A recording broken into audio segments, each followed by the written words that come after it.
Subok ang tibay nating mga Pinoy, nahangiting kumakayod. Nahangiti sa mabibigat na pagsubok ng buhay. Kita sa ngiti ang taglay nating tibay, ngiting alaga ng Happy. May maximum fluoride protection na nagpapatibay ng ngipin at nagbibigay pa ng fresh breath. Kaya anumang oras, handa tayong ngumiti. Ngiting Pinoy, ngiting Happy.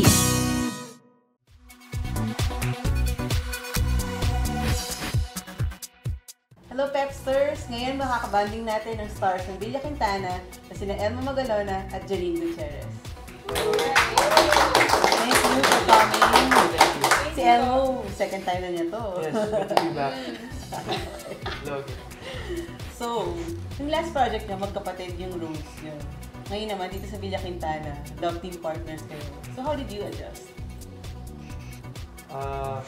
Well, yun, sa start, it's really, yun nga, parang kapag may pinagalingan na magkapatid kami, lalo na yung pinaka-recent na project together, it's weird, not only for us, but for the viewers.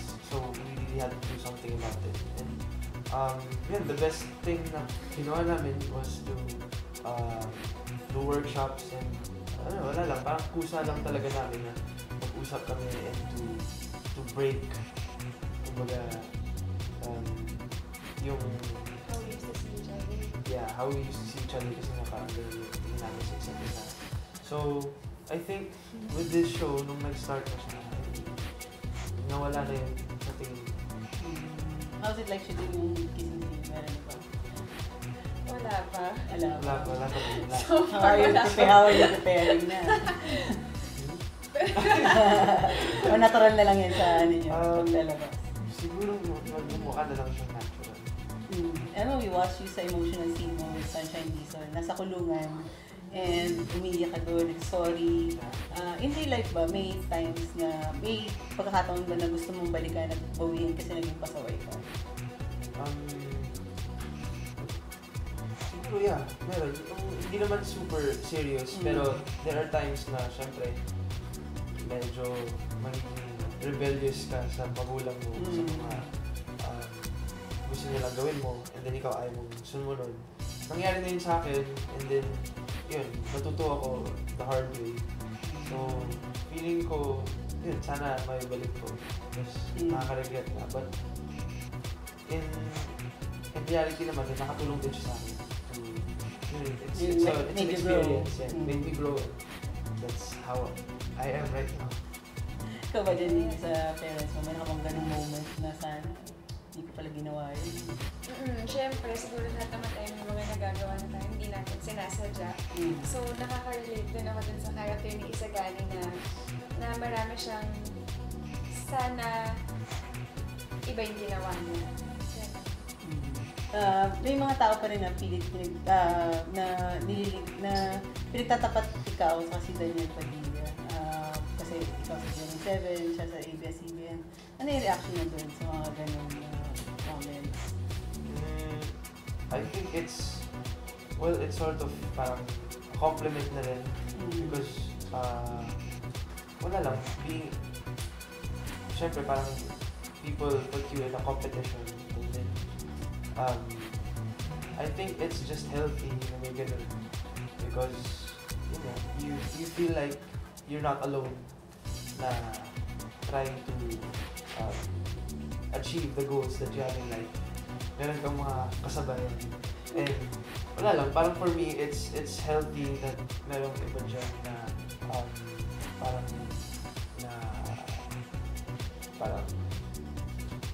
what do you call that? Yung parang kasabayan yun. So, and it's cool na siya yung parang sinasabi na kasabayan ko because yun nga, he's like, what do you call this? Nakakonect din siya kay Mr. Robert Padilla. It's a big honor. Balik ka lang din sa nag-shoot kayo ng Villa Quintana. Sabihin natin, sino yung mas moody sa inyong dalawa pag nasa set? Pero actually, pareho kasi kami hindi moody eh. Parang parang pareho kaming steady lang. Yeah. We're So, not, walang mga, highs and lows. I think we're just really both happy to be part of the project. Kaya kahit inuumaga or kahit medyo mabigat yung eksena, talagang we're just excited about it. Tsaka hindi kami, diba? Parang nag-ano lang, we're trying to binabalance namin yung sarili namin. Sino may mas madaldal? Kung pag may lull sa set, sino yung mga talagang bumabangka sa inyo? Si Jenny. May times na siguro nga, parang... Siguro mas maingay nga ako sa'yo, no? Medyo gentleman pa siya. Medyo lang. Okay. Sino may mas maalaga? Si Elmo. Paano inaalaga ng bibig? Sa lahat ng band. Sa lahat ng kaya ko, sa mga kaya ko. Like, sa lahat. Anong Tama. Oo, and then, Paano? Totoo ba? Kasi nga, kwento ka paano ka inalagaan ni totoo. Maalaga talaga si Elmo kasi even nung before the show kasi nag-workshop kami kay Direk Gina. Tapos kapag napapansin niya na kinakabahan ako, talagang kakausapin niya ako in a way na makakampante ako. And then since then, tuloy-tuloy naman, hindi naman nawala yung magiging caring niya even when it comes to scenes or kahit sa labas ng eksena. Pero beyond yung scenes na ginagawa niyo, tingin niyo ba na-develop ko yung dalawa sa isa't isa? Well, feeling ko parang, and the more that I get to know Janine, parang the more that I wanna get to know her better. Yeah. Ganun di bang nararamdaman mo, Janine, na you want to get to know Elmo better? I really like, talking to Elmo and I'm happy na kaming magkasama sa show. Talagang wala akong masasabing masama mo. Same with you. So, ano na-discover niyo sa isa't isa while working with each other? Ano yung bago na-discover niya? Natatakot siya. Bakit? Buko mo na ako. I found out na parang kung ako maalaga, in a way, maalaga din siya. Tsaka parang she's super nice. Hindi, wala kang maririnig na something bad about her. She's, parang, she knows how to carry herself. Ikaw naman din nalaman ng bago. Na pwede mo share. Ang yung parang unang thing na nalaman ko about you was na talagang seryoso siya about his work, na talagang gusto niyang maganda yung eksena niya, gusto niyang maganda yung mako-contribute niya sa show. So that in a way served as an inspiration for me na talagang kailangan mapantayan yung effort na binibigay niya kasi talagang he works really hard.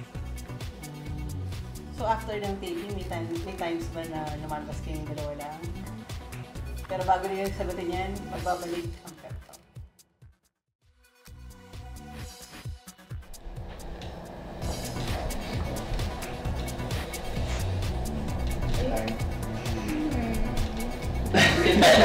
You're still thinking. Grace under pressure. Kunyari mo, beauty ka, ano papakita mo?